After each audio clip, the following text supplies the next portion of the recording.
heart of where innovation, money, and power collide in Silicon Valley and beyond. This is Bloomberg Technology with Caroline Hyde and Ed Ludlow.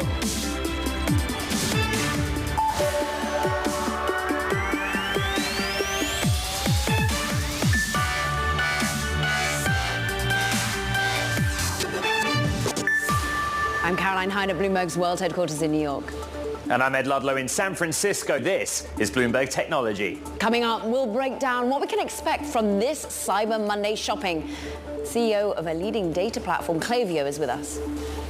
And Elon Musk visits Israel after facing backlash for amplifying anti-Semitic content on X. We'll have the takeaways from his trip after meeting with Israeli Prime Minister Benjamin Netanyahu. Plus, TikTok parent ByteDance plans to cut hundreds of jobs in gaming. That's as it winds down that focus. We'll break down what it means in terms of the broader context. In the here and the now, Ed, let's just talk a little bit about how far we've come in terms of the tech stock rally and, well, who's been suffering on the other side of it, notably dividend ETF flows there near a record low. Joining us to discuss all of these pushes and pulls, Emily Graffeo, it's great to have you with us. And one of the most read stories today is yours about, well, who's done badly on the back of the tech trade, but just focusing on the tech trade and how far the rally has gone. We know actually that there's some writing out today that given the amount of buybacks, given how much Apple, just for example, has to buy back in terms of shares, we could still see this rally continue. Yeah, I mean, a lot of people are saying that there's still dry powder on the sidelines. And of course, the seasonality really does bode well for the rally to continue.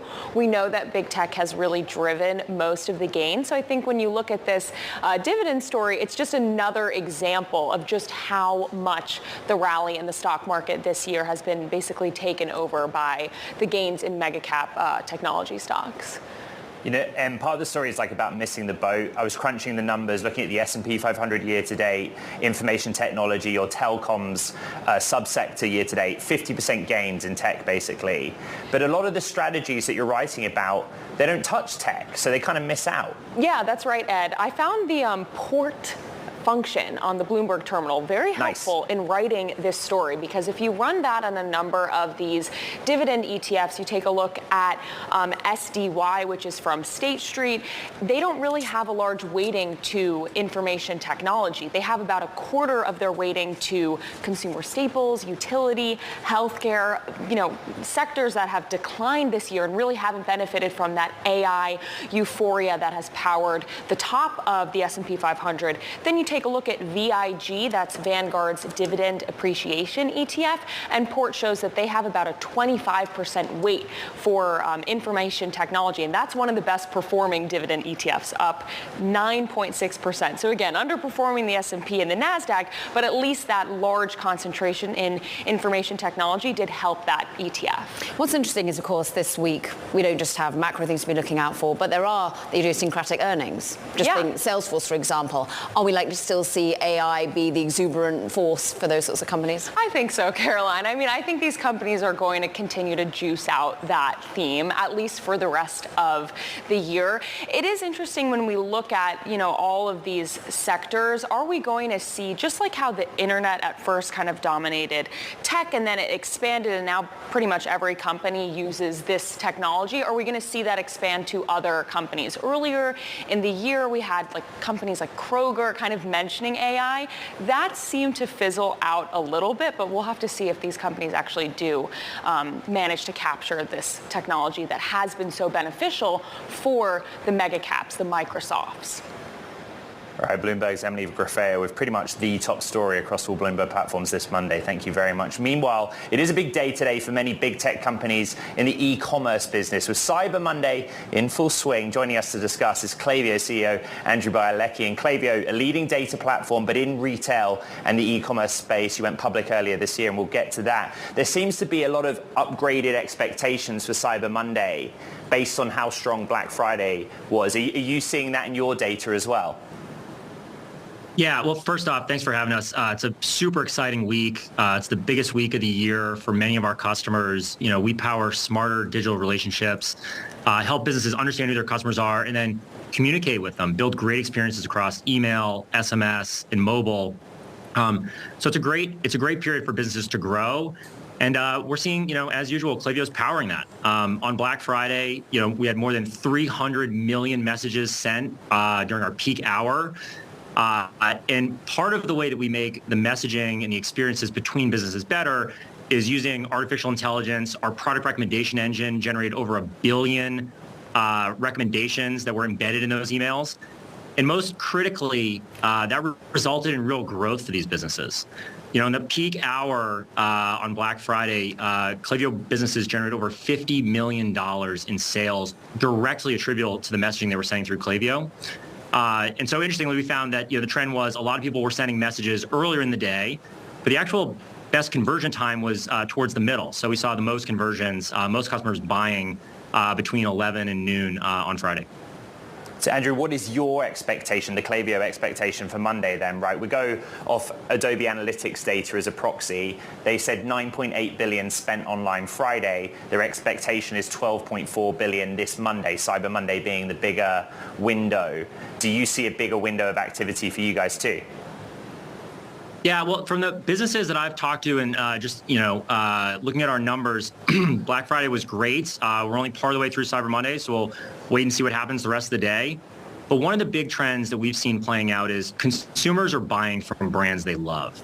I've talked to a number of retailers that actually sold out on Friday, exceeded their expectations by marketing back to the businesses or to the consumers that they already have relationships with. So one of the big trends that we're really focused on is a lot of businesses in the past, relied on advertising and marketplaces to drive demand. What we're finding is a lot of modern digital businesses, digital brands, they're going direct. They're building direct connections to consumers, and they're reaching them through email, through text messaging. They're using personalization, artificial intelligence, and they're measuring those results, and that's driving sales. And that's a lot of what's going to power them through not just Black Friday and Cyber Monday, but through this entire holiday season. Andrew, I almost think about my own SMSs. And I think almost 1 in every 3 is from a business of some sort. How many are opting out? How many people and consumers are pushing back on this sort of way of marketing? Yeah, well, what we find is when you send really undirected, just kind of one-size-fits-all messaging, especially in a channel like text messaging. My text messages are pretty private. Like I only have a select number of brands into them. If you send one-size-fits-all messaging, that doesn't work. Folks opt out. But when you personalize those recommendations, based on the products people have bought, or what we often find is a lot of businesses, when they're launching new products, they're pre-releasing that to folks that are subscribed to text messages. Consumers love that because they find out right away before things sell out. And that kind of marketing works really well. The global perspective here, I would say many might be surprised that there's such resilient consumer demand over the last weekend or so. I was with the Macy's CEO, and he was really saying, look, on Friday, it was much more about jewelry, about cashmere, about gifting, but people aren't at the moment helping themselves. They're not particularly in a spirit of spending enthusiastically no matter where. Are we seeing this sort of resilient consumer no matter where you are? Is it certain types of brands and certain types of geographies? Yeah, it's a great question. So we're seeing it across categories. And the other thing that we've noticed is, Black Friday, Cyber Monday, they historically were more, we think of those as U.S., Canada-centric holidays. We're seeing those really expand globally.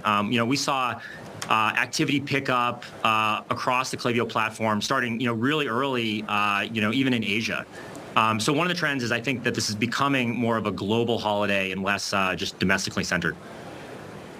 There's been a lot of activity on some of the Chinese-based platforms, Temu, Shein, like really heavy discounting. Is that a data set or a marketplace that you track? So we have businesses around the world, but specifically related to discounting. We'll wait and see what the numbers show us. But again, I think because our thesis is all about businesses going to consumers that already have a relationship with, I think that helps moderate some of that discounting behavior. These are customers that have maybe bought in the past or were browsing, or they have some affiliation with this business, and now they're ready to pull the trigger. So that's I think the shift in marketing that we're really focused on is how do you take existing relationships and make more out of those? And one of the nice parts is I think that offsets some of the discounting that's required. I'm interested, of course, you're in this economic environment where actually, well, thus far the numbers bearing pretty good over the last few days. You, of course, have recently gone public. You are trying to build this narrative to a new shareholder base of what it is that you do and ultimately how dependent you are on certain companies and the macro environment. You were all about AI when it came to a listing. How is it being a publicly traded company? How are you finding the narrative going for you when the pushes and the pulls? Well, honestly, we've had a mentality of just focus on helping businesses grow. You know, one of the big trends that we love talking about is it's not just this move from commerce happening, you know, from brick and mortar to now everywhere, online, on your phone. But there's another big macro trend. And that's businesses saying, hey, I'm going to drive demand to my store, whether it's, you know, a digital store or a physical store. I'm going to drive demand not just through traditional channels, through advertising, through marketplaces, but I'm also going to do that by building direct relationships with consumers. And the technology to do that has gotten a lot better. And the personalization driven by artificial intelligence has gotten a lot better. So I expect over the coming years, the next decade, we think this is a long-term trend. More and more brands are focused on how do they build up their database of direct connections with consumers. That will drive sales. That will drive engagement. And if we keep executing on that, we'll do right by our customers and our shareholders. Thank you very much for joining us on the back of all of that. Andrew Bialecki is, of course, the Klaviyo CEO, joining us what is a pretty thick and fast Cyber Monday. Meanwhile, coming up, we're going to talk about Elon Musk. He's currently in Israel. We'll have the latest on his visit with the meetings with Israeli Prime Minister Benjamin Netanyahu and other Israeli lawmakers. That's next. But before we head to the break, we just want to turn our attention, of course, the backlash against Elon Musk. It is continuing following, well, it seems to have been an amplification of anti-Semitic content on X. Just a few weeks ago, Musk and the UK Prime Minister Rishi Sunak, they shared a stage at the UK AI Safety Summit. Well, now Sunak has just weighed in on the issue in an interview with Bloomberg last night. Take a listen. I condemn anti-Semitism in all its forms. It doesn't matter whether you're Elon Musk or you're someone on the street who's shouting abuse at someone who happens to be walking past you. That's wrong in all its forms. Anti-Semitism in all its forms is completely and utterly wrong.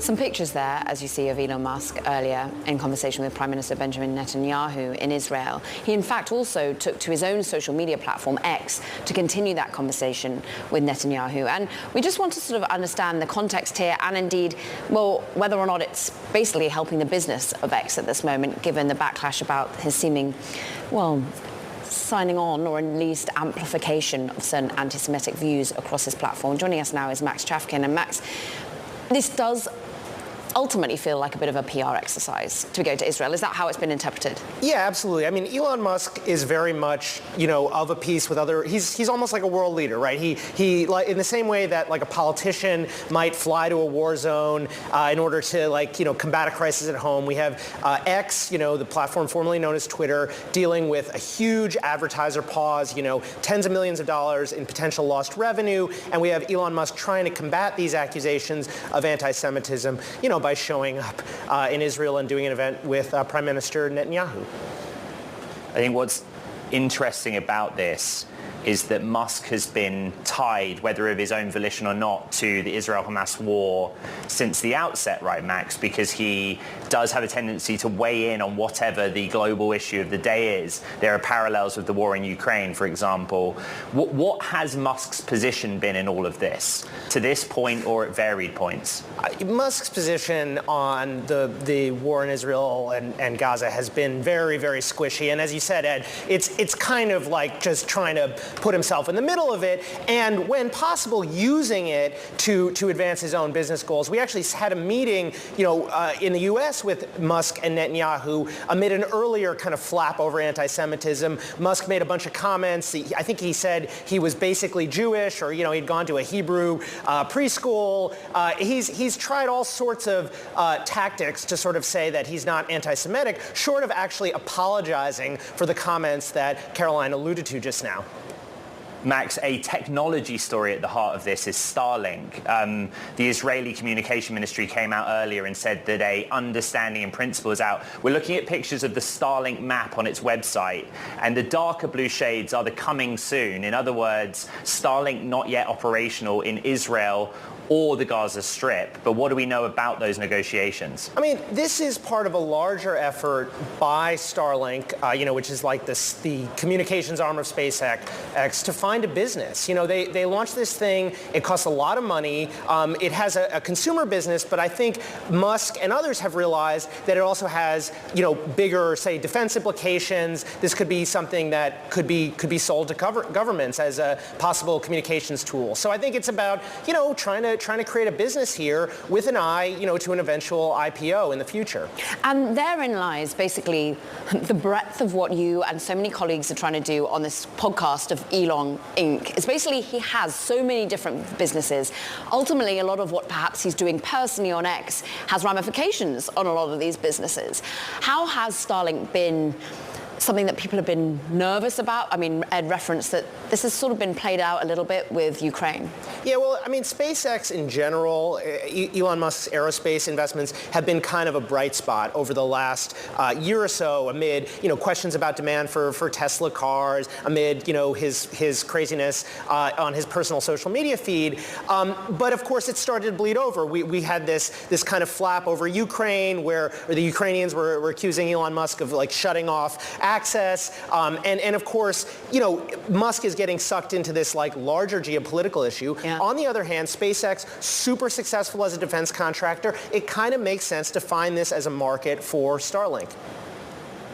So two things. Musk has stated that he is not anti-Semitic, right, following that post that media reports that he is a bogus. But it was interesting that Prime Minister Benjamin Netanyahu didn't ask him about it on the 20-minute spaces either. Bloomberg's Max Chafkin breaking down what is an ongoing situation with Musk in Israel. Now, speaking of content, Merriam-Webster chose authentic as its word of the year, highlighting the spread of misinformation on platforms like Elon Musk X and the rise of AI. Merriam-Webster's editor-at-large, Peter Sokolowski, said in a statement, quote, "The line between real and fake has become increasingly blurred. As a result, in social media and marketing, authentic has become the gold standard for building trust."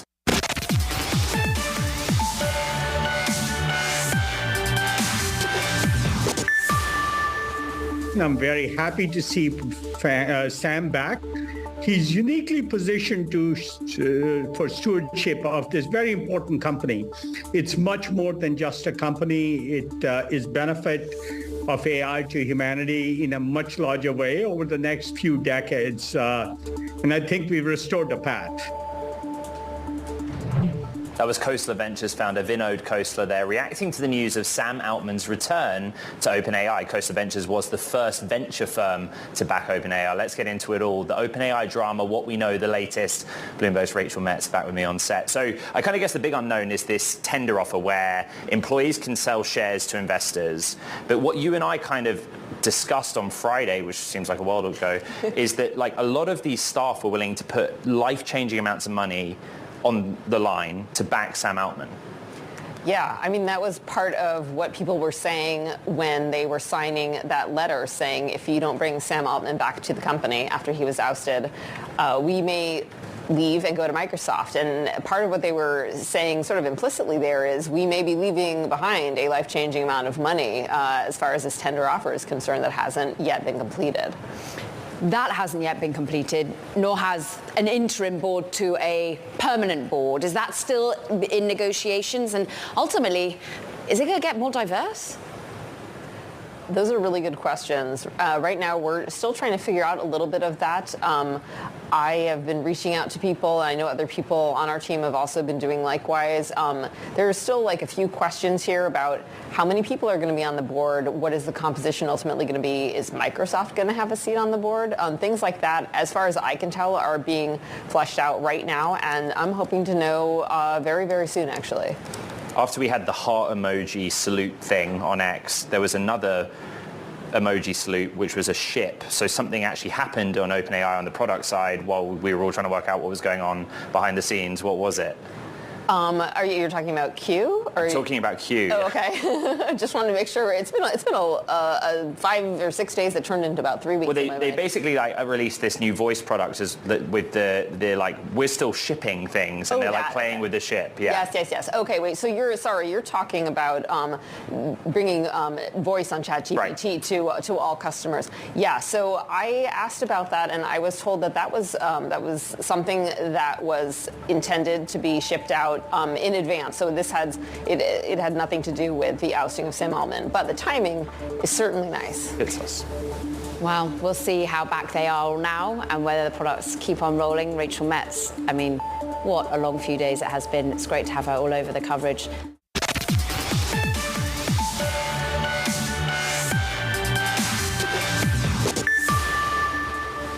Welcome back to Bloomberg Technology. I'm Ed Ludlow in San Francisco. I'm Caroline Hyde in New York. It's about, 12:30 in New York time, 9:30 over there with you. Let's check on these markets halfway through the trading day in the US.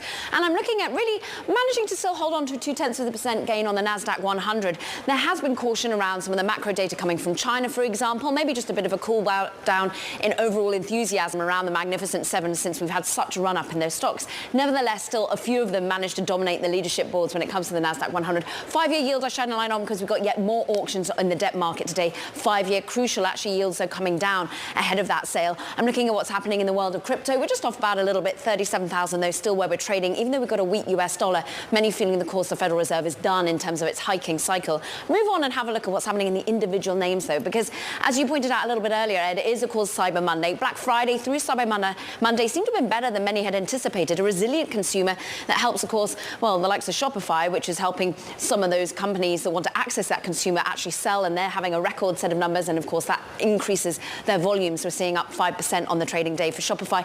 Amazon, of course, going to be benefiting from some of the Cyber Monday deals, but also interesting, really relationship building going on between Salesforce and indeed Amazon Web Services at the moment, announcing that expansion of their partnership, the move like deepening the product integration across data and AI, and for the first time we'll offer select Salesforce products on the AWS marketplace, so really making AWS even more integral across the board. So a bit of a tie up there, and Salesforce doing well ahead of its earnings as well, Ed.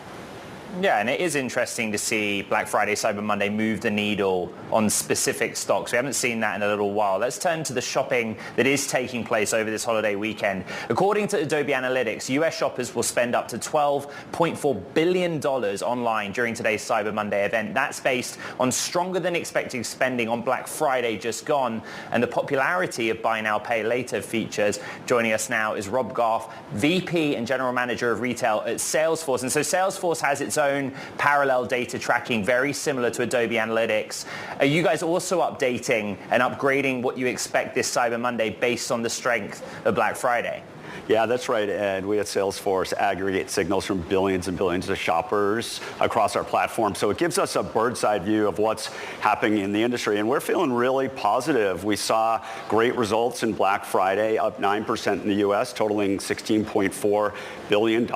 And that's really rivaling Cyber Monday as the two biggest digital days. So yeah, we're expecting strong single-digit growth. And it's really correlated to discounts. Consumers are seeking value. They're being diligent. And with the increase of discount rates, we're seeing the digital volume soar. That's really interesting, isn't it, Rob? Because, I mean, you're a man with, 25 years, not to date you, but about 25 years in experience across retail in all of its guises. And many would be like, oh, yay, numbers are up. But in the last few years, maybe it's felt more the inflation number has been why we've seen numbers up. But now you're saying it's actually volume too. Yeah, that's a really good distinction because we saw this soaring happening in the digital surge around the pandemic. Why? We couldn't go in the physical store. So that created a whole new baseline. So the last 8 quarters or so, much of the growth was from inflation, not increased consumer demand. And that's what we saw going into the holiday. But now we're actually seeing increased orders. We're seeing increased consumers' demand. Now, they are seeking discounts, but they're buying more finally. And is that sustainable? We know that this is almost seasonal. We have this bulk buying that happens in this weekend. Then it all cools off for about 10 days, and then suddenly everyone gets their act together just before the next round of holidays. Is that sort of consumer resilience worldwide going to be something we see in the next bout of shopping? Yeah, I've been talking to hundreds of retail executives worldwide for the last couple months leading into the holiday. Nobody had an overly bullish forecast for this holiday. They were hoping to get out of it, create a nice foundation with their inventory levels, with their margin, but what we're seeing, what we're hearing is a sense of growth. Retail executives are really positive. They're feeling good about the resiliency of the consumers. Now, it will shift by verticals. There are some stronger ones than others, but they're feeling good about it. They're really leaning into the data they understand about their consumers, leveraging AI to build those personal relationships with those consumers, because it is about retention at this point. It's about increasing margin, and they're feeling like, especially with the surprising results in Black Friday and what we're expecting during Cyber Monday, coming out of the year and feeling really good looking into the next fiscal year. The consumer electronics market is really interesting here because you guys are talking about really big numbers on the overall spend. And electronics have been really popular, but electronics have also been some of the most heavily discounted. Just explain that, the causal link between the discount and then the pocket buying of those electronic items like TVs and consoles, for example. Yeah, there is a direct correlation between discounts and buying. There's been a lot of narrative about pulling the holiday earlier in the season, but the reality is it really kicked in during Cyber Week, where retailers stepped up. And what happens each year, Ed, is this idea of the game of discount chicken. And consumers always win. The only year they didn't was in 2021, where we had a shortage of products. Remember, the containers were stuck in the Port of LA, couldn't get into the domestic supply chain, so retailers didn't have to discount. But they do again, and they've stepped up. We're seeing discount levels on average at 30% across the board. Consumer electronics are slightly higher, as they normally are, but we're also seeing it in health and beauty. We're seeing it in active apparel. We're seeing it in also footwear. Footwear seems to be a big category, both for discounts and for purchases online this holiday season. Rob Garth, VP and General Manager of Retail at Salesforce.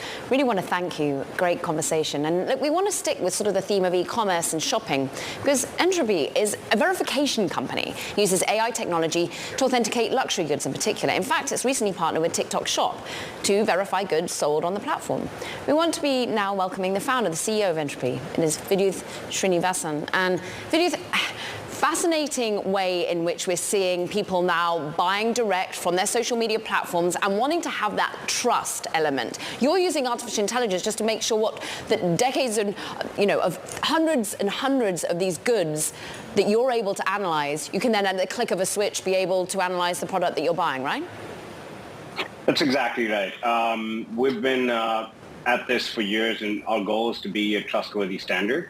And we find this to be a massive need, especially in today's era of live commerce and social commerce, where there's a lot of influencer-based marketing and influencer-based sales. And one of the key questions that both TikTok and ourselves wanted to answer is, what are the right trust signals that we can send to enable shoppers to have confidence in what they buy?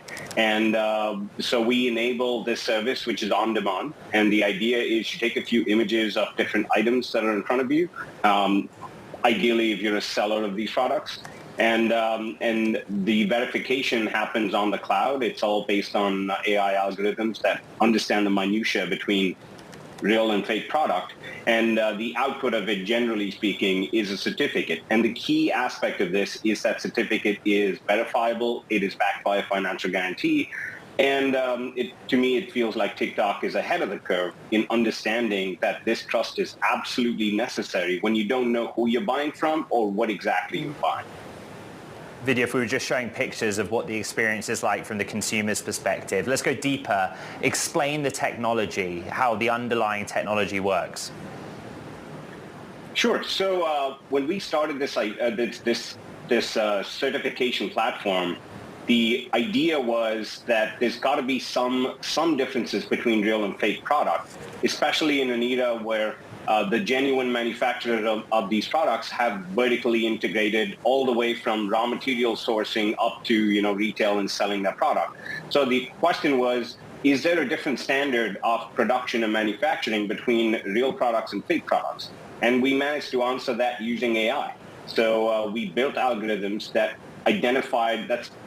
fairly confidently identify or accurately identify these differences. And then we scale that by just gathering more and more data. So today, we have tens of millions of unique items in the database, both real and fake product. And we source fake product ourselves, unfortunately, from manufacturers from all over the world. And this benefits in a sort of a community policing way, right? Because we collect data from the community on real and fake product. And then we also disperse the benefits of that using the AI service. And Vijesh, how do you monetize that process? How do you make money through the app? It's a software as a service platform, and customers pay a flat fee per item. And we also back that with a financial guarantee, because when we started, the question was always around, why would you trust AI? Why would you trust a machine? So we wanted to basically force ourselves to be A, good enough, and B, trustworthy enough. So we back every single item with a financial guarantee, even though we aren't part of the transaction. And I think that has led to, a large distribution of customer base. We have customers in about 80 different countries, from big brands all the way to tiny little pawn shops anywhere in the world. This benefits consumers ultimately. What's the hardest thing to identify, to verify? It has gotten harder across all brands, because counterfeiters also seem to have a feedback loop where they actually work with consumers saying, tell us what we can do better. It is a weird upside down world that we live in, where people have also made it a little more socially acceptable to buy counterfeits. But I think that is also because of the quality of counterfeits have gotten better. But what is important to understand is counterfeits seem like a victimless crime, but they cause many hundreds of billions of dollars worth of losses for everybody involved, from the manufacturer all the way down to consumers. We have tested products where 100% of the samples we tested had lead and cadmium paint on them. So it's not a victimless crime. You as a consumer are the victim. So you need to know what you're buying and make sure it's verified and authenticated and you have a certificate with it. Vidya Srinivasan, Entropy founder and CEO, thank you so much for joining us here on the show. Now, coming up on Bloomberg Technology, we're going to discuss the fate of China's gaming ecosystem as ByteDance plans to cut hundreds of jobs in its gaming division. That conversation coming up next. This is Bloomberg Technology.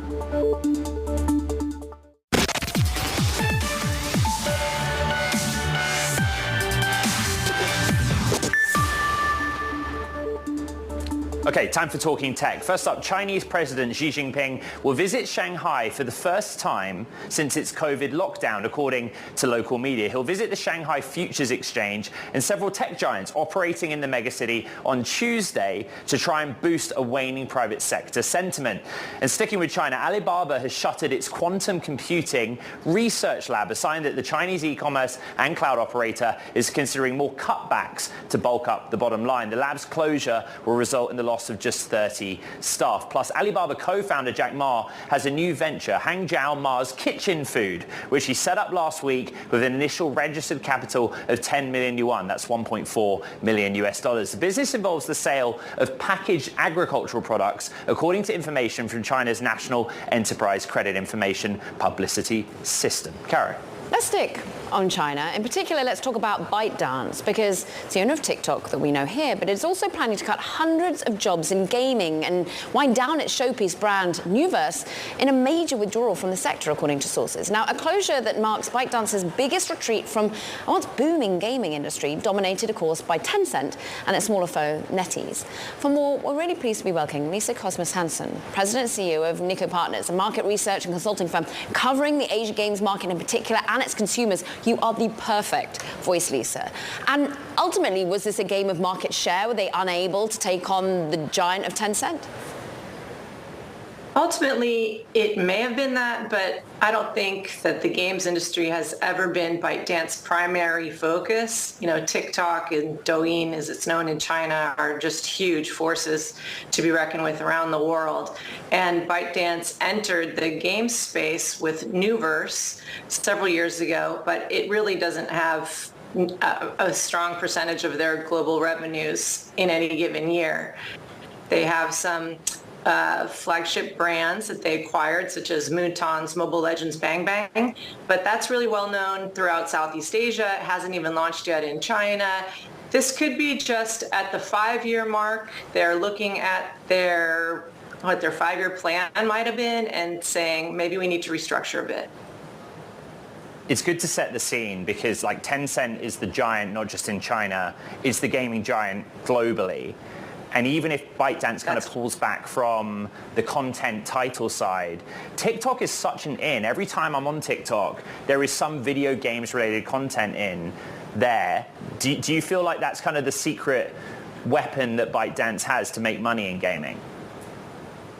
Definitely. I think that TikTok reaches so many eyeballs around the world, and that a lot of those eyeballs see those ads and the user acquisition techniques that ByteDance has for game publishing globally, and that even if ByteDance completely shutters Nuverse, which is still not even confirmed, we should say clearly, that they will still benefit from the games industry globally because they will be part of the machine that helps acquire users for publishers everywhere.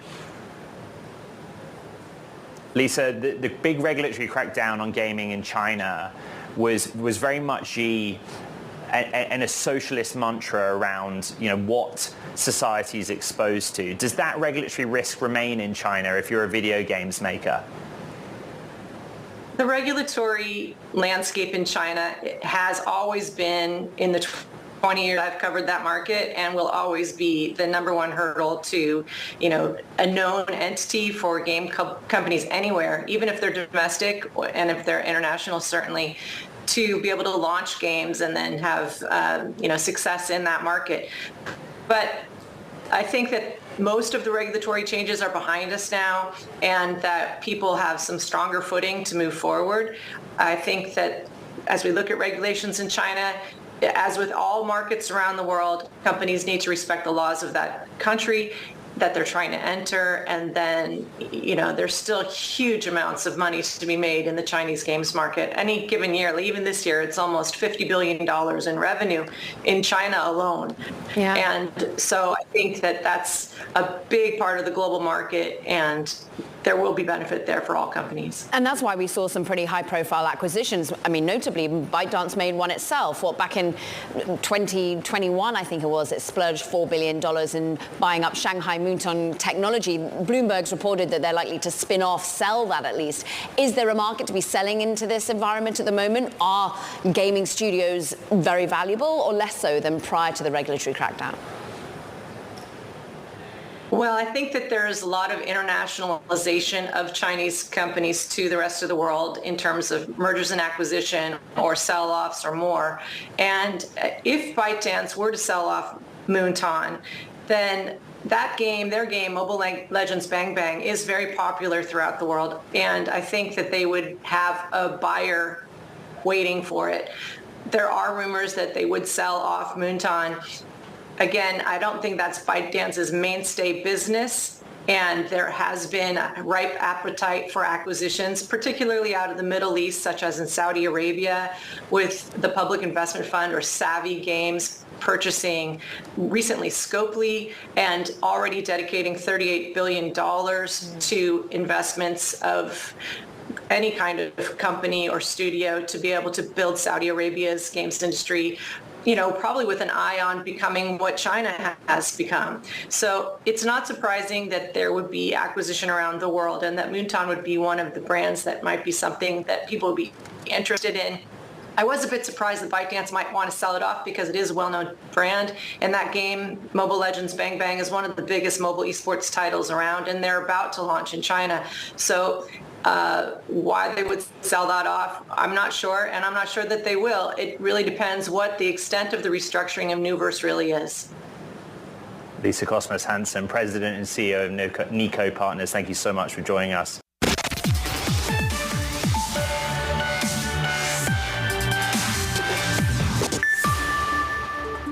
Wearables powered by artificial intelligence are generating some buzz this holiday shopping season, and one startup's AI pin is at the heart of the conversations. I want to bring in Bloomberg's Austin Carr, who's writing about it in the Tech Daily. We had the Humane CEO, Bethany Bongiorno, on the show the other day. They're not the only game in town. Everyone is now all about hand motion. Talk us through it.